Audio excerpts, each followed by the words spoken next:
भाई लोग, स्वागत है आपका आज की नई वीडियो में। आज हम लोग पढ़ने जा रहे हैं हम लोग का हिस्ट्री का एक और इम्पोर्टेंट टॉपिक, जो कि है बिस्मार्क ने रक्त और लौह की नीति से नवीन जर्मनी किया है। इसकी विवेचना करनी। तो बिस्मार्क था, उसने रक्त और लौह की नीति से क्या कहा था, एक नवीन जर्मनी स्थापित कर दिया था। कैसे स्थापित किया था, क्या किया था, क्या पूरी मैटर था, वो हम लोग इस वीडियो में समझेंगे। बहुत ज्यादा इंपॉर्टेंट टॉपिक हम लोग के हिस्ट्री यानी कि वर्ल्ड हिस्ट्री के पॉइंट ऑफ व्यू से देखें। और बिस्मार्क एक जर्मनी का जो एक नेता था, उसको कैसे उसने ब्लड और आयरन की जो एक नीति की, उससे नया जर्मनी स्थापित कर दिया है। शुरू करते हैं प्रस्तावना से इस टॉपिक को कि जर्मनी को कैसे स्थापित किया। तो जर्मनी का आधुनिक इतिहास 19वीं शताब्दी के अंत में एक महत्वपूर्ण मोड़ पर पहुंचा था। जर्मनी का जो एक आधुनिक इतिहास था वो 19वीं शताब्दी के अंत में एक महत्वपूर्ण मोड़ पर पहुंचा, जब प्रशिया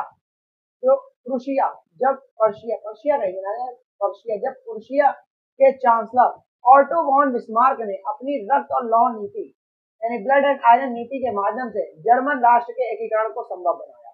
यानी जर्मनी का जो आधुनिक इतिहास है, जो मॉडर्न हिस्ट्री है, वो देखें तो 19वीं शताब्दी के अंत में एक महत्वपूर्ण मोड़ पर पहुंचा, जब प्रूशिया के जो चांसलर थे, कौन थे, ऑटो वॉन बिस्मार्क ने अपनी जो रक्त और लौह नीति ब्लड एंड आयरन नीति के माध्यम से जर्मन राष्ट्र के एकीकरण को संभव बनाया। इस नीति ने सैन्य शक्ति और कूटनीति को प्राथमिक माध्यम माना। इस नीति ने क्या करा, सैन्य शक्ति और जो कूटनीति है उसको प्राथमिक माध्यम माना था, जिससे अनेक छोटे छोटे राज्यों को एकजुट कर 1871 में जर्मन साम्राज्य यानी जर्मन एम्पायर का गठन हुआ। जिससे क्या हुआ, अनेक छोटे छोटे राज्य हैं उनको एकजुट करा गया और एकजुट करके 1871 में जर्मन साम्राज्य यानी जर्मन एम्पायर का गठन हुआ। यह विषय न केवल इतिहास के दृष्टिकोण से महत्वपूर्ण है, बल्कि कानून के छात्र के लिए एक दिलचस्प है, क्योंकि इससे यह समझने को मिलता है कि किस प्रकार राजनीतिक और सैन्य प्रक्रियाओं ने राज्य निर्माण और कानूनी व्यवस्था के विकास को प्रभावित किया है। ठीक है, अब रक्त और लौह नीति जो बोली जा रही है, उसका परिप्रेक्ष्य क्या है, उसका अर्थ क्या है भाई, वो देखो। पहले बिस्मार्क ने 1862 में अपने भाषण में कहा था कि जर्मनी की एकता केवल रक्त और लौह की मदद से ही संभव होगी। बिस्मार्क ने 1862 में अपने एक भाषण उन्होंने दिया था, उसमें उन्होंने कहा था कि जो जर्मनी है उसकी एकता या उसका एकीकरण केवल और केवल ब्लड एंड आयरन की जो नीति यानी रक्त और लौह की जो मदद से ही होगी।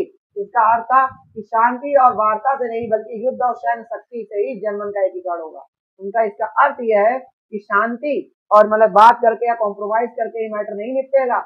मैटर अब युद्ध और सैन्य शक्ति से, यानी कि एक युद्ध नीति, मतलब हमें शस्त्र उठाने पड़ेंगे। ठीक है, इसका अर्थ था कि शांति और वार्ता से नहीं, बल्कि युद्ध और सैन्य शक्ति से जर्मनी का एकीकरण होगा। रक्त का तात्पर्य था युद्ध, बल प्रयोग और बलिदान से, और लौह से अभिप्राय था कि औद्योगिक शक्ति, सैन्य उपकरण और तकनीकी प्रगति से ही जर्मनी का एकीकरण संभव है। बिस्मार्क की यह नीति दो बातों पर आधारित थी, सैन्य शक्ति और संगठित कूटनीति। सैन्य शक्ति मतलब युद्ध के माध्यम से राजनीतिक उद्देश्यों को प्राप्त करना, और युद्ध को सीमित रखना और विश्व शक्तियों के बीच संतुलन बनाना। युद्ध को सीमित रखना और विश्व में संतुलन बनाए रखना, और विश्व में क्या बनाए रखना, संतुलन को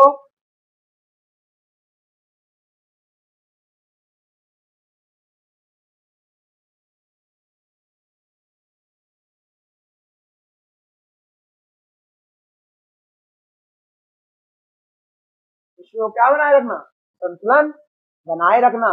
ठीक है, वो हो गया यार। हम लोग अगले अपना उस पर चलते हैं फिर से। हम लोग को समझ में तो आ गया ना, संगठित कूटनीति क्या थी। संगठित कूटनीति थी कि युद्ध को सीमित रखना और विश्व शक्तियों के बीच अपना संतुलन बनाए रखना। फिर बिस्मार्क के समय का जर्मनी, जो बिस्मार्क के समय का जर्मनी था वो कैसा था भाई, तो 19वीं सदी में जर्मनी एक राजनीतिक रूप से विभाजित क्षेत्र था। 19वीं सदी में जो जर्मनी था वो एक राजनीतिक रूप से विभाजित क्षेत्र था। यहाँ लगभग 39 स्वतंत्र और अर्ध स्वतंत्र राज्य थे। 19वीं सदी में जो जर्मनी था वो एक राजनीतिक रूप से विभाजित क्षेत्र था, जहाँ लगभग 39 स्वतंत्र और अर्ध स्वतंत्र राज्य थे, जिनमें प्रूशिया और ऑस्ट्रिया सबसे बड़े और प्रभावशाली थे। इसमें प्रूशिया और ऑस्ट्रिया थे सबसे बड़े और प्रभावशाली थे। प्रूशिया का क्षेत्रफल और सैन्य शक्ति सबसे अधिक थी, और ऑस्ट्रिया भी महत्वपूर्ण था, लेकिन जर्मन एकीकरण के मामले में उसकी भूमिका संघर्षपूर्ण थी। मतलब ऑस्ट्रिया तो महत्वपूर्ण था, लेकिन जर्मन एकीकरण के मामले में उसकी भूमिका संघर्षपूर्ण थी। इस विभाजन के कारण जर्मनी एक एकीकृत राष्ट्र नहीं था। इस विभाजन के कारण जो था वो जर्मनी था, वो एक एकीकृत राष्ट्र नहीं था, जो अंतर्राष्ट्रीय स्तर पर शक्तिहीन और कमजोर था। जो राष्ट्र अंतर्राष्ट्रीय स्तर पर क्या था, शक्तिहीन और कमजोर था। फिर देखते हैं बिस्मार्क की प्रमुख नीतियां और उनकी भूमिका क्या रही। प्रूशिया के चांसलर बनना और शुरुआत। प्रूशिया का चांसलर बनने से लेकर उसकी शुरुआत कैसे की गई कि 1862 में बिस्मार्क को प्रूशिया का चांसलर नियुक्त किया गया था। उसके सामने सबसे बड़ी चुनौती ये थी कि जर्मनी को एकजुट करना और प्रूशिया की शक्ति बढ़ाना। उसके सामने सबसे बड़ी चुनौती क्या थी, सबसे पहले तो जर्मनी को हमें क्या करना है भाई, एकजुट करना है, और साथ ही साथ हमें प्रूशिया को क्या बढ़ाना, उसकी शक्ति को भी बढ़ाना। बिस्मार्क ने प्रूशिया को सैन्य और औद्योगिक विकास पर जोर दिया। बिस्मार्क ने प्रूशिया के जो सैन्य और जो औद्योगिक विकास है उस पर क्या दिया, बहुत ज्यादा जोर दिया। जोर देने के साथ साथ उन्होंने सेना को आधुनिक बनाया। उन्होंने सेना को क्या बनाया, आधुनिक बनाया, और आर्थिक सुधार कर औद्योगिक क्रांति को प्रोत्साहित किया। और जो क्या करे, आर्थिक सुधार कर जो औद्योगिक क्रांति थी उसको प्रोत्साहित भी किया। जर्मन एकीकरण के लिए 3 प्रमुख युद्ध हुए। जर्मन एकीकरण के लिए कितने प्रमुख युद्ध हुए, 3 प्रमुख युद्ध हुए। बिस्मार्क ने 3 युद्धों के माध्यम से जर्मन राज्यों को एकजुट किया। बिस्मार्क ने क्या करा, 3 युद्धों के माध्यम से जर्मन राज्यों को एकजुट किया। एक हुआ था डेनमार्क का युद्ध, 1864 में हुआ था। डेनमार्क के खिलाफ प्रूशिया और ऑस्ट्रिया के ने गठबंधन किया।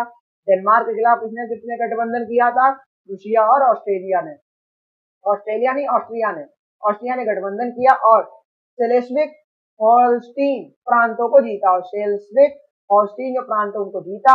इस युद्ध ने प्रूशिया की सैन्य शक्ति और राजनीतिक महत्व को बढ़ाया, और इस युद्ध ने क्या करा, प्रूशिया की जो सैन्य शक्ति थी और जो राजनीतिक महत्व था उसको क्या करा, बढ़ाया।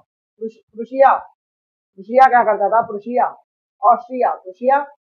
ऑस्ट्रिया युद्ध यानी 7 सप्ताह का ये युद्ध था, 7 हफ्तों का ये युद्ध चला था। 1866 में हुआ था। तो बिस्मार्क ने ऑस्ट्रिया को परास्त किया था। बिस्मार्क ने क्या करा था, ऑस्ट्रिया को परास्त किया और जर्मन संघ को समाप्त कर दिया, और जर्मन संघ को क्या कर दिया, समाप्त कर दिया।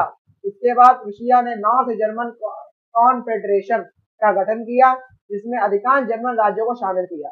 ठीक है, तो बिस्मार्क ने क्या करा, पहले फिर ऑस्ट्रिया को परास्त किया 7 हफ्तों का जो युद्ध चला था 1866 में डेनमार्क के बाद, और जर्मन संघ को क्या कर दिया, सीधे सीधे समाप्त कर दिया।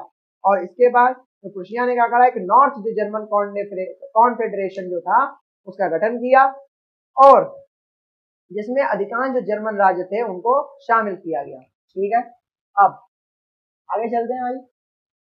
फ्रांस प्रूशिया युद्ध, जो फ्रांस प्रूशिया युद्ध हुआ था 1870 से 1871 के बीच में, तो इस युद्ध में फ्रांस को पराजित कर बिस्मार्क ने सभी जर्मन राज्यों को एकजुट कर एक नया साम्राज्य स्थापित किया था। और 1870 और 71 के में क्या हुआ, इस युद्ध में फ्रांस को बिस्मार्क ने पराजित किया और सभी जर्मन राज्यों को क्या करा, एकजुट कर एक नया साम्राज्य स्थापित किया। रक्त और लौह की नीति के कानूनी राजनीतिक पहलू देखते हैं कि रक्त और जो लौह की नीति है उसमें उसके जो महत्वपूर्ण कानूनी और राजनीतिक पहलू देखें तो एकीकृत जर्मनी की संवैधानिक व्यवस्था, एकीकृत जर्मनी की क्या थी, संवैधानिक व्यवस्था, यानी कि 1871 में जो जर्मन साम्राज्य की स्थापना के साथ ही एक संविधान भी बनाया गया। 1871 में जर्मन साम्राज्य की स्थापना के साथ ही क्या बनाया गया, कॉन्स्टिट्यूशन यानी कि संविधान भी बनाया गया, जो संघीय ढांचे पर आधारित था। जो क्या था, एक संघीय ढांचे पर आधारित था। प्रूशिया का राजा ही पूरे साम्राज्य का सम्राट यानी कैसर बना। जो प्रूशिया का राजा था वही पूरे साम्राज्य का सम्राट यानी कैसर बना था। संघीय जो संसद बनी, संघीय संसद यानी कि राइक्सटाग था बनी, जिसमें विभिन्न राज्यों के प्रतिनिधि शामिल थे। कानून बनने और प्रशासनिक कार्यों में संसद की भागीदारी थी, लेकिन राजा की शक्ति सीमित नहीं थी। कानून बनाने और प्रशासनिक कार्यों में संसद की जो भागीदारी तो थी, लेकिन राजा की शक्ति इसमें बिल्कुल भी सीमित नहीं थी। यह संवैधानिक व्यवस्था आधुनिक राष्ट्र राज्य के रूप में जर्मनी के विकास का प्रारंभिक चरण था, और यह जो संवैधानिक व्यवस्था थी वो आधुनिक राष्ट्र राज्य के रूप में जर्मनी में क्या, आधुनिक राष्ट्र राज्य के रूप में जर्मनी के विकास का एक प्रारंभिक चरण था। अब कानून की दृष्टि से महत्व उसको देखें तो बिस्मार्क की नीति ने दिखाया कि राज्य की जो संप्रभुता और कानून केवल कूटनीति या सामाजिक समझौते से नहीं आती है, बल्कि शक्ति के संयोजन से आती है। बिस्मार्क की जो नीति है उसने ये दिखाया कि जो राज्य की संप्रभुता है तो केवल कानून की कूटनीति या सामाजिक समझौते से नहीं आती है, बल्कि शक्ति के संयोजन से, शक्ति को एकजुट करने से आती है। यह विचार राज्य का संप्रभु अधिकार या सॉवरेंटी और राज्य निर्माण के सिद्धांत के लिए बहुत ज्यादा महत्वपूर्ण था। ठीक है, फिर बिस्मार्क की जो आंतरिक नीति सामाजिक और कानूनी सुधार, बिस्मार्क की जो आंतरिक नीति थी उसमें सामाजिक और कानूनी सुधार क्या क्या थे। बिस्मार्क ने केवल बाहरी एकीकरण पर ही ध्यान नहीं दिया, मतलब बाहर से एकीकरण कर लो, अंदरूनी विवाद चल रहा नहीं, बल्कि आंतरिक सामाजिक स्थिरता के लिए भी कई कानून बनाए थे। लेकिन जो अंदरूनी जो लोग रह रहे हैं उनकी सामाजिक स्थिरता, सोशल स्टेबिलिटी के लिए भी कई ऐसे रूल्स बनाए थे। क्या बनाए थे? सामाजिक सुरक्षा कानून जो 1880 के दशक में मजदूरों के लिए बीमा और पेंशन योजना शुरू की। 1880 के दशक में क्या करा था उसने? मजदूरों के लिए बीमा और पेंशन योजना शुरू की।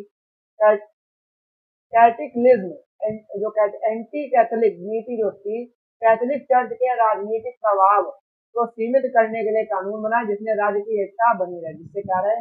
कैथोलिक चर्च के जो राजनीतिक प्रभाव को सीमित करने के लिए उन्होंने कानून बनाए बिस्मार्क ने, जिससे जो राज्य की जो एकता है वो क्या रहे? बनी रहे। इन सुधारों ने सामाजिक शांति बनाए रखी और कानूनी व्यवस्था को मजबूत किया। इन सुधारों ने क्या करा? सामाजिक शांति को बनाए रखी और कानूनी व्यवस्था को क्या करा? मजबूत किया। बिस्मार्क की नीति और प्रभाव को देखें। बिस्मार्क की नीति का प्रभाव क्या क्या पड़ा भाई? तो जर्मनी का सशक्तिकरण हुआ। तो सबसे पहले तो बिस्मार्क की नीति ने जर्मनी को यूरोप की प्रमुख शक्ति बना दिया था। तो बिस्मार्क की जो नीति थी उसने जो यूरोप की एक जर्मनी को क्या कहा था? एक प्रमुख सेंट्रलाइजेशन शक्ति बना दिया था।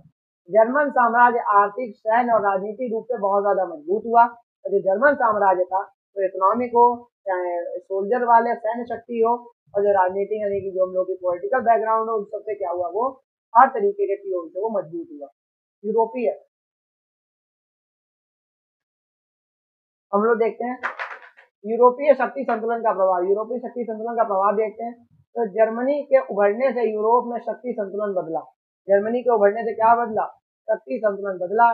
ब्रिटेन, फ्रांस, रूस जैसे देशों, मतलब ब्रिटेन, फ्रांस, रूस जैसे देशों के साथ जर्मनी के संबंध क्या हुए? जटिल हुए, जिससे विश्व युद्धों की स्थितियां बनी। मतलब कि यूरोपीय शक्ति संतुलन पर प्रभाव पड़ा था। जर्मनी के उभरने से क्या हुआ? यूरोप में शक्ति संतुलन बदला। ब्रिटेन, फ्रांस, रूस जैसे देशों के साथ जर्मनी के संबंध भाई जटिल हो गए थे, जिससे क्या हुआ भाई? वर्ल्ड वॉर की स्थिति बनी। उसी काम से वर्ल्ड वॉर हुआ था और आया था, याद होगा। ठीक है, राष्ट्रवाद का उदय कैसे हुआ भाई? नेशनलिज्म का। बिस्मार्क की नीति ने जर्मन राष्ट्रवाद को बढ़ावा दिया। बिस्मार्क की नीति ने क्या करा? जर्मन राष्ट्रवाद का उसको बढ़ावा दिया, जो बाद में विश्व युद्धों का बाद में कारण बन गया जाके।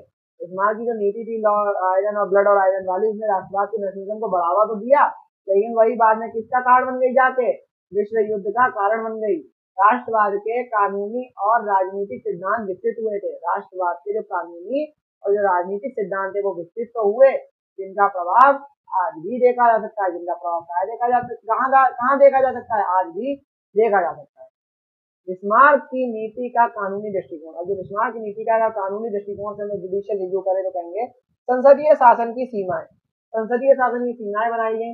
बिस्मार्क ने संसदीय व्यवस्था को स्वीकारा, पर राजा और चांसलर की शक्तियां अधिक सीमित नहीं थी। बिस्मार्क ने संसदीय व्यवस्था को तो स्वीकारा, लेकिन राजा और जो चांसलर था उसकी शक्तियां सीमित नहीं थी। यह इंग्लैंड के संवैधानिक मॉडल से अलग था, जहां संसद की सर्वोच्चता थी। और यह क्या था? इंग्लैंड के संवैधानिक मॉडल से अलग था, जहां संसद की सर्वोच्चता थी। राज्य की संप्रभुता देखें तो बिस्मार्क की नीति से स्पष्ट हुआ कि संप्रभु राज्य के लिए सैन्य शक्ति अनिवार्य है।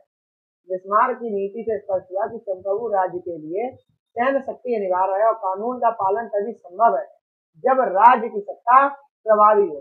जब राज्य की सत्ता क्या हो? प्रभावी हो। शासन और कानून में संतुलन। शासन और कानून में संतुलन देखें तो बिस्मार्क ने सत्ता के केंद्रीकरण के साथ कानून को भी मजबूत किया। जो बिस्मार्क ने क्या करा? सत्ता के केंद्रीकरण के साथ कानून को भी मजबूत किया, ताकि सामाजिक स्थिरता बनी रहे। ताकि क्या हो सके? सामाजिक स्थिरता बनी रहे। ठीक है, आगे चलो भाई। समकालीन और बाद के प्रभाव देखते हैं। समकालीन और बाद के प्रभाव भी तो जरूरी होते हैं।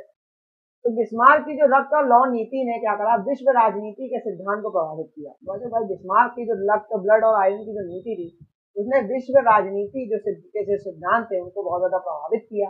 यानी रियल पॉलिटिक्स था, यानी यथार्थवादी जो राजनीति का विकास हुआ, जिसमें कूटनीति के साथ सैन्य शक्ति का समन्वय माना गया, जिसमें कूटनीति के साथ जो सैन्य शक्ति का समन्वय माना गया। आधुनिक राष्ट्रवाद का उदय हुआ, राष्ट्र के प्रति लगाव और राष्ट्रीयता की भावना को बढ़ावा मिला और राज्य निर्माण के आधुनिक सिद्धांत देखे गए।